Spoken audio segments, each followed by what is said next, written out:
TH Vlog!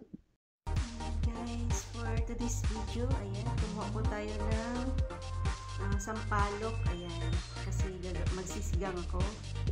Ito yung gagamitin ko, yung fresh sampalok, ayan, may mga ano pa siya, may mga langgam, ayan guys, ayan, marami tayong nakuha na sampalok, ayan, dinamihan ko na kasi yung anak ko mahilig kumain ng sinigang. Ayan guys. Kita ko lang po sa inyo yung nakuha ko na sampalok. Ayan guys. Hilaw pa siya. Kasi gagawa po ako ng sinigang. Kaya ito yung gagamitin natin sa pagluto ng sinigang. Meron kasi ako dyan pork. Kaya ito yung fresh na sampalok yung gagamitin natin para masarap po yung asin. Asin na ba kayo guys?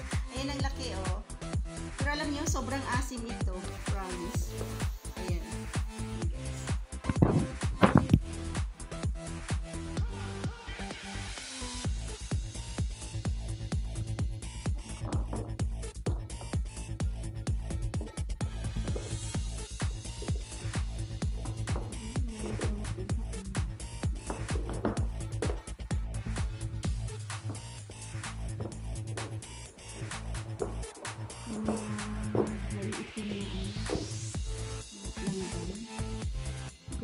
Tanis ko sa sampalok mo.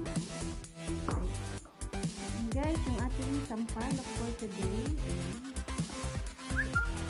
And guys, thank you for watching and God bless all.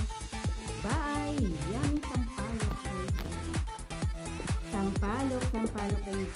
Ayan. And guys, sampalok. Ayan. Yan sampalok.